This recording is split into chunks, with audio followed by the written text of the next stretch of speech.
बातमी आहे राष्ट्रवादीच्या जनसन्मान यात्रेसंदर्भात। पिंपरीमध्ये शुक्रवारी राष्ट्रवादीची जनसन्मान यात्रा होणार आहे। उपमुख्यमंत्री अजित पवार 2 सभा घेणार आहेत। पिंपरीमध्ये जनसन्मान यात्रा या दरम्यान उपमुख्यमंत्री अजित पवार 2 सभा घेणार आहेत। मावळसह पिंपरी चिंचवडमध्ये मतदारसंघांमध्ये सभा घेणार आहेत। आपले प्रतिनिधी अजिंक्य धायगुडे आपल्या सोबत जोडलेले आहेत। अजिंक्य, जनसन्मान यात्रा पिंपरीमध्ये होणार आहे, अजित पवारांच्या 2 सभा होणार आहे, काय अधिकची माहिती?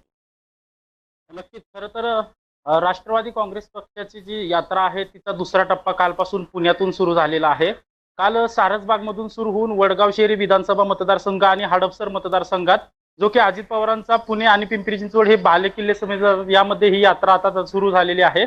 आज हीच जनसन्मान यात्रा जी आहे ते पिंपरी चिंचवड भागात असणार आहे। मावळ विधानसभा मतदारसंघ आणि पिंपरी चिंचवड विधानसभा मतदारसंघांमध्ये ही यात्रा आज असणार आहे। अजित पवार स्वतः या यात्रेला उपस्थित असणार आहेत।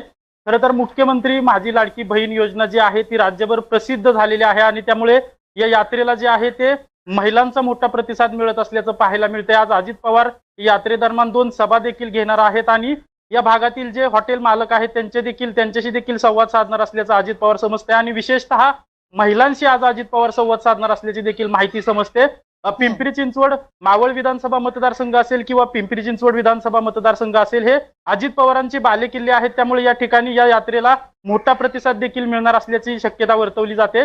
पाहावं लागेल, काही वेळातच ही यात्रा सुरू होणार आहे आणि आज मावळ विधानसभा मतदारसंघ आणि पिंपरी विधानसभा मतदारसंघात ही यात्रा असणार आहे। अजिंक्य, तुम्ही आमच्यासोबत असेच जोडलेले राहा। आणखीन एका बातमीसाठी आपल्याकडून माहिती अपेक्षित आहे।